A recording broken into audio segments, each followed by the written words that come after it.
Et rebonjour à tous, donc pour la deuxième partie de la vidéo avec le produit fini. Voilà, et ce que je vous avais montré avant, les cartons. Donc là, on retrouve le grand carton avec la petite fenêtre de la boîte à poupée. On aperçoit de l'autre côté une partie du tunnel. Alors j'ai pas gardé le petit, qui était trop abîmé, j'ai coupé le grand en deux. Donc j'ai mis une partie ici. Voilà.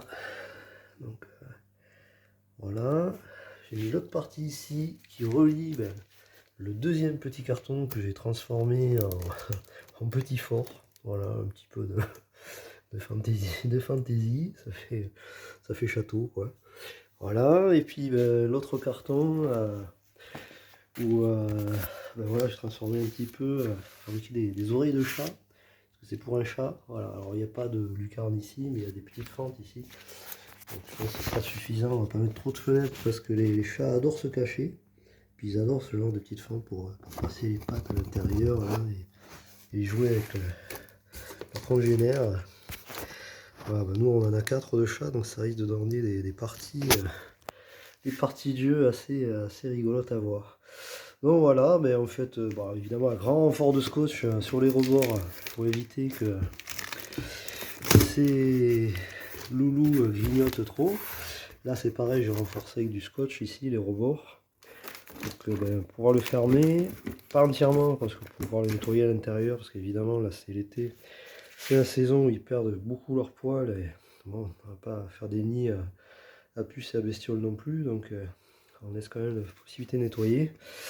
Et donc bien renforcer au niveau ici en fait, au niveau des jointures avec du scotch, vous voyez, à l'intérieur, à l'extérieur aussi, voilà. Et ça je l'ai fait pour les deux tunnels. Hein. Voilà, et puis l'intérieur des cartons aussi, avec les rabats, pas hésiter à mettre du scotch pour éviter voilà, ils vont vouloir mordre, griffer, déchiqueter.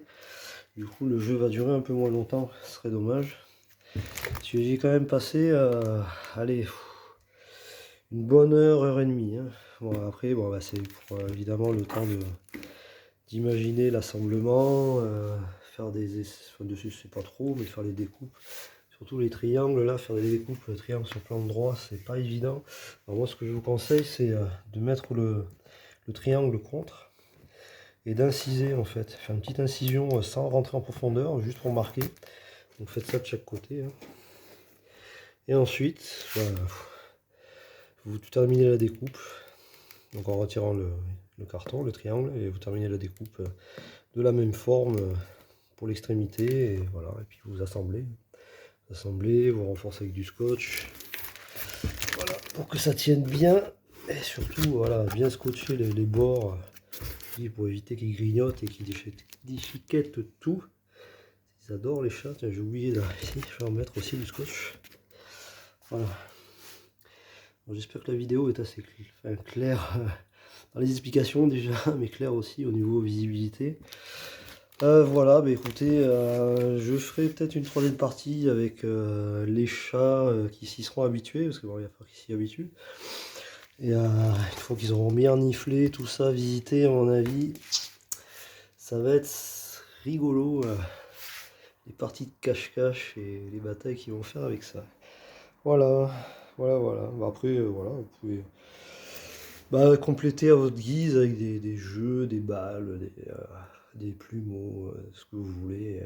Voilà, pour essayer d'étoffer un petit peu la chose. Voilà, écoutez, je vous dis à plus tard avec la démonstration des visiteurs, enfin des utilisateurs. Ciao, ciao!